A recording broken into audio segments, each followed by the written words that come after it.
Okay, we're going to go ahead and call the work session to order for March 21st. Is there a motion to approve the agenda? So moved. I have a motion and a second. All those in favor signify by saying aye. Aye. Opposed? So ordered.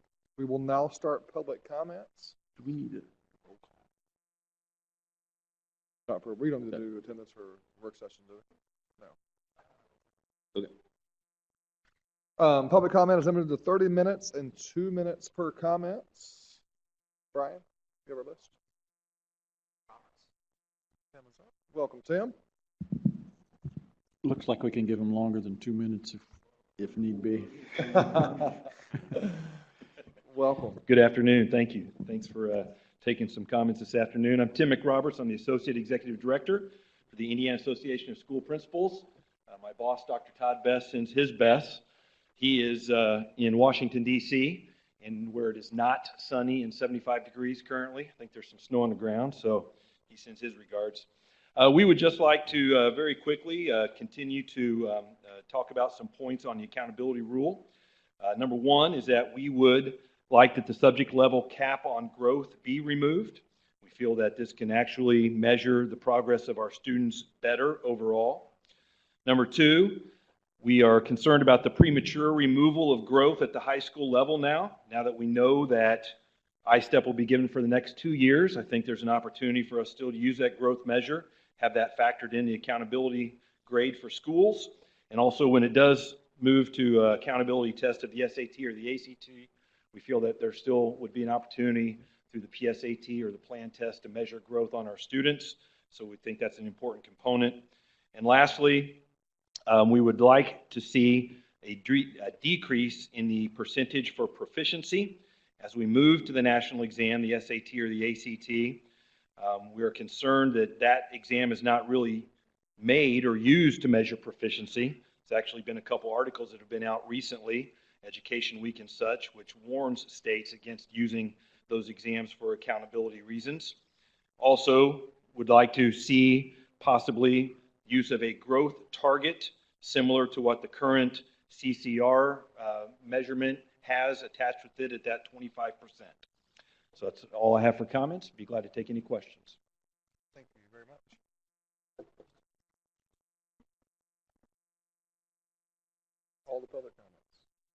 Tim, you have 28 minutes. Yeah. BJ? Byron? So could we, I guess I would like for us to discuss the possibility of taking a step back from this accountability, where we are on this accountability rulemaking. We've done our due diligence of offering the opportunity for the public to be heard and have listened to those things. We have in place our graduation pathways. We have work that the legislature did to help align a lot of that. I would posit that we still have some work to do as we look at accountability, and I would like for us to take a step back, do some research, think through, other states are doing some of this work as well. And I think from a pathway standpoint, we had states tell us that, hey, we like the fact that you did some things that we maybe made some mistakes and corrected some of those. And I think there's a way to really get to where our accountability really does the things that we want it to do. And I think would give us a chance to work on some of the things that even people have been talking about in public comment. So I would just like for us to have a conversation around what would that look like. And I guess I would even, BJ or Mr. Chair, at your pleasure, could we have Chad tell us what would that look like? What would it look like to take a step back and really do a little more research? I think we know more now than we knew a few months ago related to this.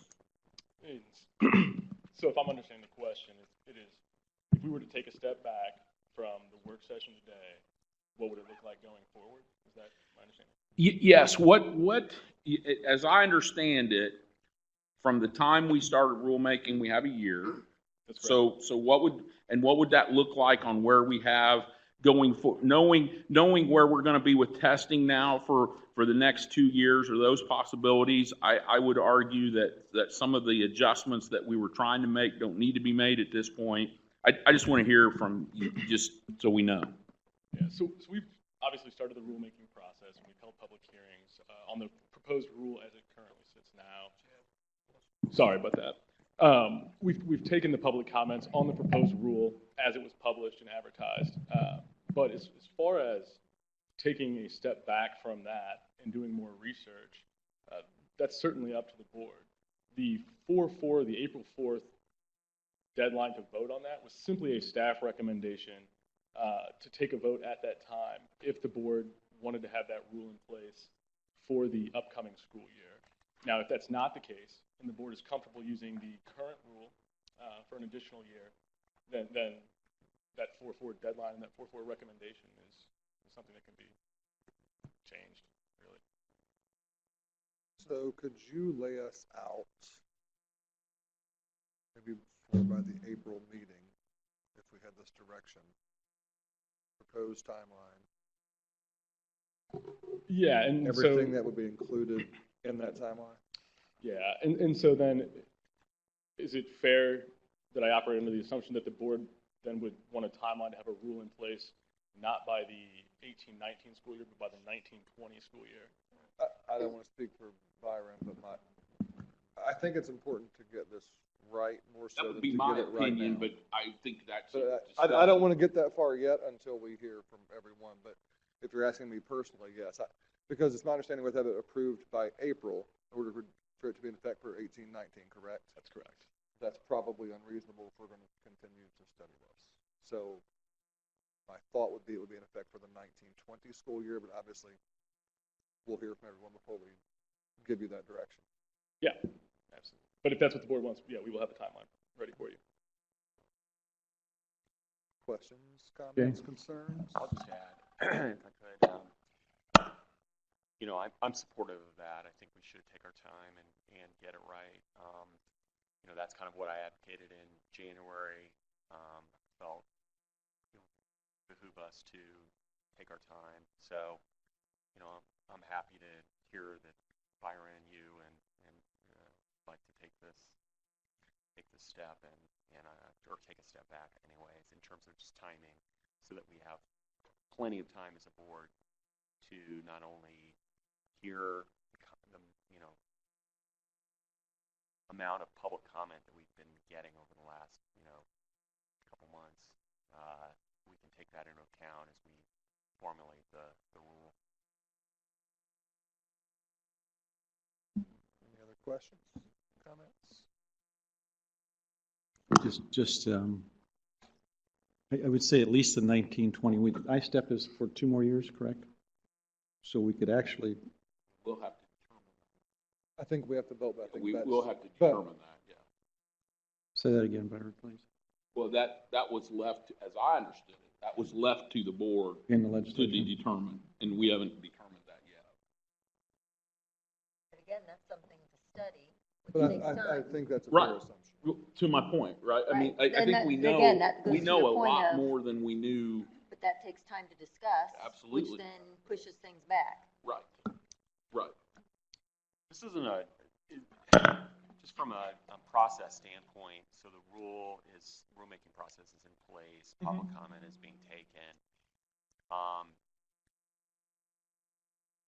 The deadline was really just so that it could be implemented, the new rule could be implemented for the new school year. Correct. So we're under no obligation to act within a certain time frame or anything. No, on that's the absolutely rule. right. The April 4th deadline was simply so the rule That's would where be I was in place going. next year. But there is nothing preventing the board from taking additional time. And I think that's where Dr. Yeager was headed with that Yeah. question. So, and I agree. I certainly agree, at least waiting 1 year, and it wouldn't hurt if we waited 2. There's no rush. The other point I would make is, and I want to publicly thank you, Chad, for bouncing around to all 4 corners of the state, 2 meetings in Indianapolis. Even when the meetings were over start at 4 and we're over at 5 or 5:30 or 6. They were over at 7 every night for me. Chad stayed till 7, and you did a terrific job of running those meetings. They were all consistent and run exactly the same way, and I appreciate that. Thank you. So we knew what to expect. The other thing I would say is, since we have published dates for feedback through emails and through all the 6 meetings we've had, kind of 6 scheduled meetings, put it that way. I would say that it would still be important for us to get feedback from you, because I know you're working on what the categories were, what the comments were, and what did they fall under, and you've done a terrific job, and I know you're still working on another way to report that out, that same information out in a little different format, and I appreciate that. But I think it would be important for us to still receive the information, because I think March 29th is the last date for you to receive emails. Is that correct? That's correct. And then you were going to have a report for us on the April 4th meeting. Is that correct? That was the plan, yeah. I think we still ought to stick with that. And we still ought to get that information, because a lot of people from across the state were operating by that date and time and deadline, knowing full well that March 29th was the deadline to submit, and it would be that the information would become public on the 4th, if possible. And I don't think if possible, I think we need to still stick with that. I know this is a work session, but that's a comment. Dr. Berger? Yeah, thank you. Just 2 or 3 questions. What, if any, are the implications with the alignment of the accountability rules with graduation pathways and all other areas of accountability, including federal regulations? Yeah, so this again goes back to that April 4th deadline. So if no action is taken by April 4th, whether it's to amend the current rule, move forward with a version of the proposed rule, or what have you, the board will continue issuing A through F letter grades under its current rule, which does not account for an alignment to anything really. It's just it is what it is. It is the current rule. The department then, through its ESSA plan, will still continue to report the data that the federal government requires in the manner it's described in the ESSA plan, but the board will give A through F grades based on the current rule that we have. Given the proposed rules, Sorry, trying to lean forward into it. Yeah. so, and given the proposed rules and feedback we received, are there specific things in the new rules that were designed really to improve upon the current accountability system? Does this have to be tabled in totality, or are there provisions that could be used to adjust the current accountability system? No. Yes, there are provisions that would allow the board to adjust the current accountability system based on what's out there in the proposed rule. The final rule promulgated by the board, if it's done by April 4th, does not need to match perfectly the proposed rule that was put out there. And there were provisions in the proposed rule that dealt with, in particular, the college and career readiness indicator and the inclusion of the graduation pathways. So that there are mechanisms that would allow the board to take that forward.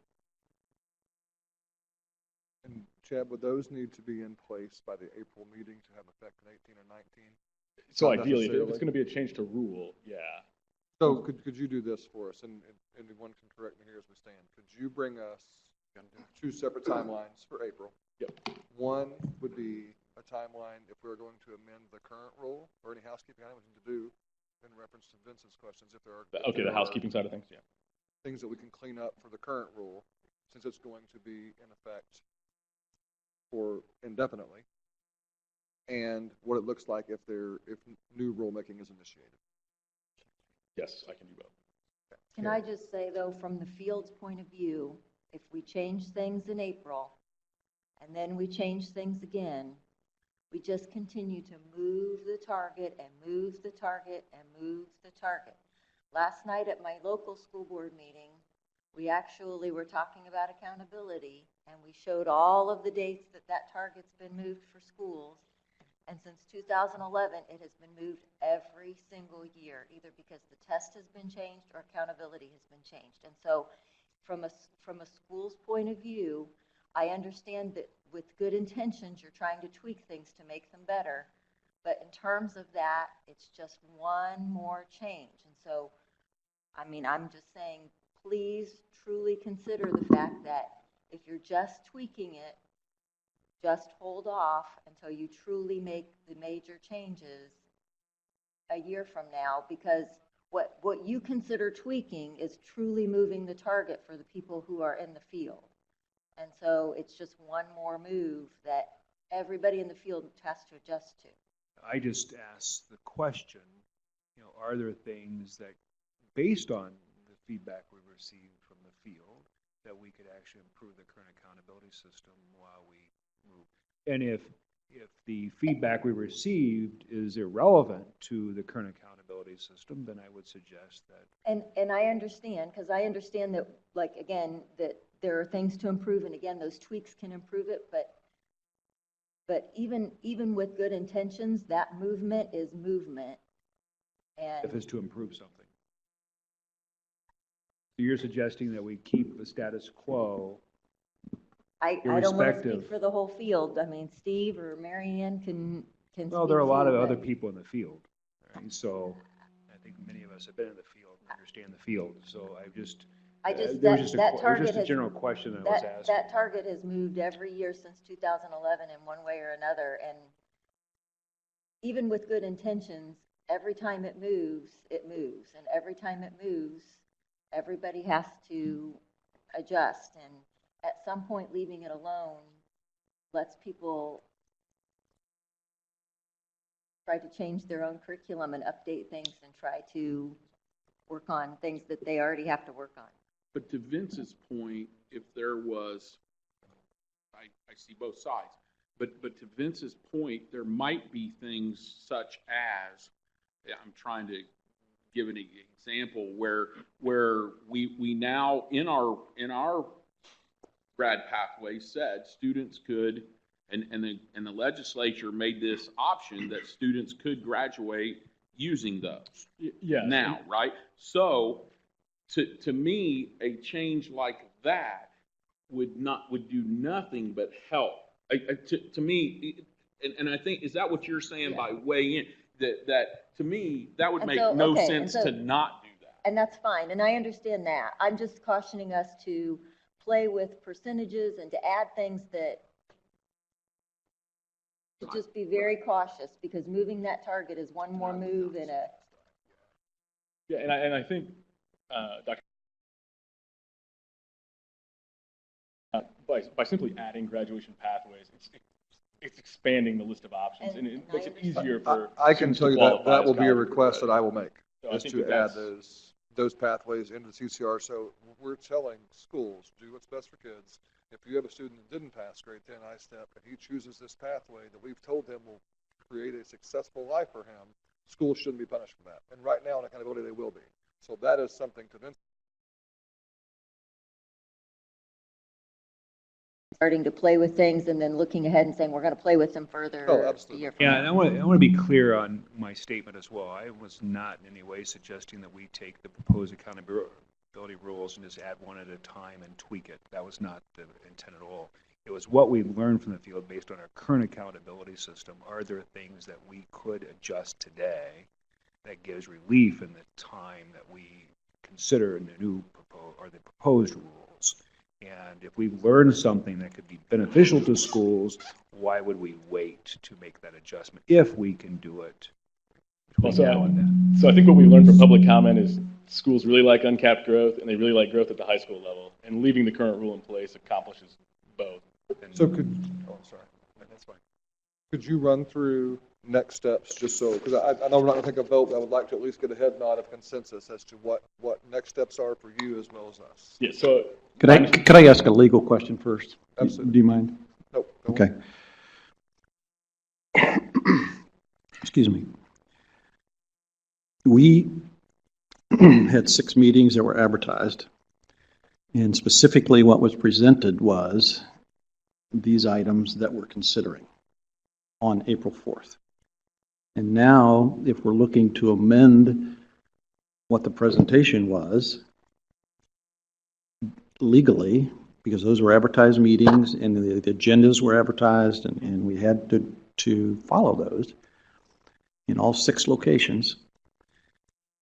So legally, I'm looking for Marcia or the legal team from State Board of Ed staff or Chad, do we have to, are we bound by what we presented? And now we want to amend what we presented in 6 meetings. Does that get us in legal jeopardy? No, it does not. So So we're going to say something to the public and then change it April 4th? as long as those changes are, I think the statute says, a logical outflow from the public comments received by the board. I mean, and that's contemplated in rulemaking, that the rule may change based on the public comment that the board received and the comments that they've considered, that you all have considered. So the board has not really seen the 161 emails you received or the over 100 testimonies that you've received from the, and don't you think we ought to know that as a board prior to making adjustments or amendments to what was the comments that were received? We, unless we attended a meeting or more, don't know specifically what was out there in a compilation of all of the ideas, thoughts, and opinions from the field. Well, so correct me if I'm wrong, but I think everybody on the board did receive a public comment summary. I'm sure they did, but they didn't attend and didn't have face-to-face conversations with them. That's true, but statute says a written summary of the comments is sufficient to give consideration. Okay. And there were more written comments than in-person comments. That's right. And that's where I did attend 2 of the meetings, and that's where my thoughts are coming from those conversations. To Dr. Yeager's point, I mean, how many of the comments, how much have we not received, and when will we receive that? That's a good thing for us. So based on the board's request at the last board meeting, updates were to be sent out every Friday. Last Friday, the update was sent out, and I've got the number here, but there was somewhere in the realm of 218 comments, I believe. And I think between then and now, I've received roughly 18 to 20-ish more. Those will come out this Friday. So 218 total in person and email. And the majority would be toward written. Oh, yeah, the vast majority. Okay. So would you give us a next steps summary of what? Yeah, so if I'm understanding correctly, then the next steps would follow that Dr. Yeager would like to continue receiving updated public comment summaries, regardless of what the board ends up doing, and that the board has requested a timeline be presented at the April 4th meeting for going forward. The timeline would include not only housekeeping items and cleanup for the board's current rule, but also a separate timeline to discuss rulemaking generally and what that would look like in order to have a rule in place. I've got here by the 1920 school year. I know this is a work session, but can we get head nods so I can get a consensus as to is everyone in agreement with that being our next steps? I would suggest no later than the 2021 school year. Yeah. That way, if we wanted to do 1920, we could do it, but it still gives us a little more flexibility to go to the 2021 if we see there's a roadblock or a stumbling block or a speed bump or whatever you want to call it. Yeah. It gives flexibility and transparency to your work as well as the board's work. And Chad, could you, in that also, the piece that I didn't hear, could you also devise, not anything that anybody's going to hold you to, but a plan on how we could do research around what's being done, because states are really looking at, they're doing some things that really align with what the vision, I think, that we have in this state now. And with this step back, I'm going to assume the April 3rd work session will not be relevant. That's up to the board, but sounds like Say that again. That would be my take. I missed That that. if we're going to step away here, an April 3rd work session to discuss a rule that we may or may not use isn't really necessary. Is that everyone in agreement with that? So, Stepping back on this, we don't need the April 3rd work session is what I'm saying. You won't Yeah. have to research. You'd like to wait We for won't the have April 4th conducted any update. of the stuff that we want to conduct. a fair statement? And Oh, public that's- comment goes through the, refresh my memory, it's the 29th, right? 29th, that's correct. That's what I thought. I just wanted. Just, Question, have we, I heard Byron had made this statement earlier, and I'm just curious when, he was talking about outcomes. Have we clearly articulated the outcomes we're actually seeking? I think the proposed rule articulates outcomes we expect under that system. We expect schools to have a certain number of students proficient in math and English. But if you were looking at outcomes beyond high school, 1 to 2 years out, then that would be something I think that the board, as we're conducting research and moving forward, would need to do. I mean, that would be part of a revised rule, would be looking at clearly articulating the outcomes we expect students to achieve. I think that'd be an interesting conversation because, to me, all of those are inputs into something beyond. They tend to be proxies, right? They tend to be proxies for what we want or what we think makes a successful student in the future. Well, it's like saying we're going to take the SAT or the ACT. I mean, what is the real value of that and the real currency of that? It's a college admissions test. So is that the end game? Getting to college? I think not for everybody. Right. Looks Well, like that. that's Yeah, right. work. Right. It's not the end game. Just an output. All right, and it's the same with whatever we do on graduation pathways, right? So if we were to start thinking beyond that and what are the real outcomes we're seeking, it would really help us around the accountability rules to drive us toward those outcomes. We can come up with a lot of accountability rules that may take us down paths that we're really not interested in going at all, right? And I think the other thing around how do we continue to align the accountability rules with the pathways that achieves the greater outcomes. And I just have it, and again, part of this aligns with even beyond this conversation here, but the reality is I have never heard anyone suggest to me that a strong metric of success beyond K-12 is unemployment. Careers, they need opportunity, they need skills, they need to develop these and allow them to thrive in this global economy and to have great opportunities. But there is really nowhere in which we are truly measuring those kind of outcomes. Right? And it's hard to do. I recognize that. But I don't think taking a test somewhere in high school is going to help us achieve that. So if we can think about our accountability rules that really drive the skills and the things that are necessary for students to thrive beyond high school, irrespective of exams, can be very helpful. And when I think about in any work environment, think about how I was with a college president last week, and he made this statement to me. He said that one of the greatest challenges they have is that their students don't understand how to handle failure because things get really hard. My question to him is, what are you doing that contributes to that mindset? And I would suggest everything. Driven by, because you can't get into this school without a GPA, without a test score.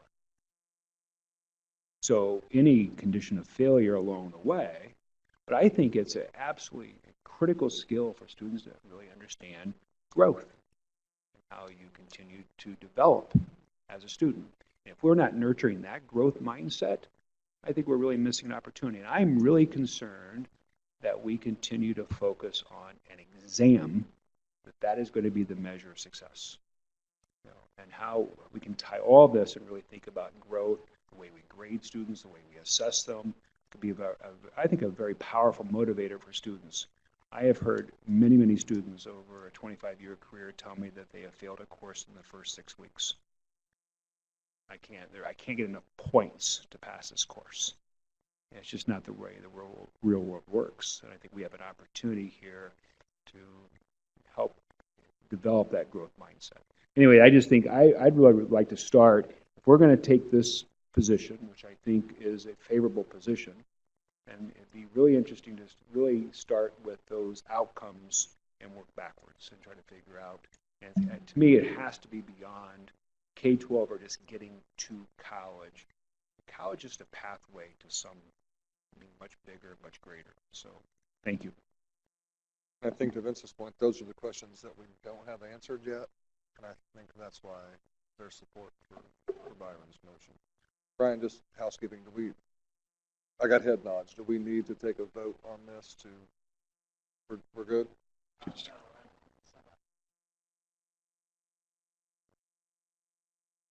No, there does not need to be a vote, and we can Okay. send out an email to the board members that aren't here regarding the. Letting them know that we're going to bring a timeline to April 4th meeting. Correct. We're not going to host the April 3rd meeting, Yes. and that accountability rule will have a timeline as to what that's going to look like moving forward at the April meeting.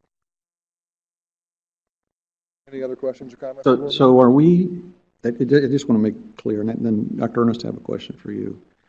The 29th is still the end of public comment, is that correct? Okay. Via email. The 4th, we're going to get a report on a summary of those, correct, Chad? Okay. Just to make it perfectly clear that at every meeting, it was stated that every email had was just as important as a testimony and carried just as much weight as a public testimony did. So that's the understanding that the people across the state, the practitioners and parents and taxpayers and teachers understood from our meetings. Now, I apologize, Dr. Ernest, I'm still not quite up to where you were, I think, with your comments. So you're looking for study and research and analysis from other states regarding an accountability measure? Is that what I'm hearing? Well, I just think to Vince's point that there are a lot of things that we could be looking at around an accountability system. And I don't think we have to know all of those now. I don't think that we do. No, I think don't. I just think there are things that we have not, that we haven't looked at. We haven't, I think now, given where, I mean, I go back to, I think the graduation pathways gave us some, yeah, if we want to do, because everybody always wanted to talk in that time, whether that was the chicken or the egg. Well, I think it gave us the egg. And now we can look at some accountability. How do you match that up? How do you truly look at what do students need, and what do we need to be holding schools accountable for the outcomes of getting those students to that place? And I would just like for us to take a step back and really look at And the advantage what we now have is we've all nodded our heads in the right direction for a year or two hold up to gather some of that input. Now, because we know that for 2 years, the way we do things right now from a test standpoint and some of those things from accountability are going to continue to be in play. thank you for that explanation. My follow-up question to that is, because I thought that's where you were going, follow-up question to that is, so if we gather some data analysis and research that says in the accountability rules or law, similar to whatever this would change from and to, with some additional data analysis and research, and I'm all about looking into it further. Do we then have to go around the state again and hold these meetings again? Because if it were something outside of what we talked about at each of those meetings, so that would necessitate then bouncing around the state again. And that's okay, because as I stated before, I was in favor of that, and we did the state board staff and state board did a nice job of hosting those meetings and gathering that input. Yeah, and I think Closer. if the board were to decide on a new timeline in April, we would then adjust or make the necessary adjustments to then seek out public comment again and basically make sure that we're accommodating any additional comments or soliciting those comments. if the board decides on a new timeline. Yeah, and to follow up on Dr. Ernest's point, if we've found something that's not within what we've already talked about and added something to that, then that would necessitate that, correct? Yeah. Whether it's necessary or not, I would think that would be this board's advice, would be we're going to host those meetings if there are changes that did not come from those comments. I would think that the board would, I don't want to speak for the entire board, but that has always been our practice to take those things to those practitioners that use it every day. And Chad's a pretty thorough guy. I'm sure the timeline he's going to put together will probably detail. He likes all the staying until additional 7 actions. in all corners of the state. So, Thank Any you. other questions by board members?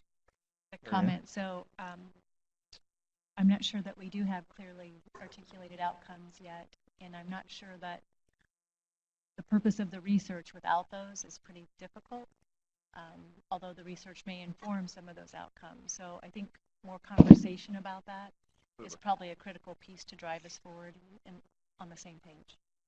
So I just echo those thoughts. 300%. Any other comments? Just one more, and it's just a thank you to all the school districts across the state. I heard some great things regarding pathways that I was unaware of, and districts are already started on, and I think we'll get, that's going to be a beneficial thing for us as long as we can do it in a timely manner. But I think there are some districts that are light years ahead of others. I guess we knew that, but I appreciate the fact that those people came to those meetings and testified and told us what they were doing. Questions, comments? Last call? Okay. With that, is there a motion to adjourn? Second? Okay, Byron can leave. Everybody else? We stand adjourned. Thank you. Thanks.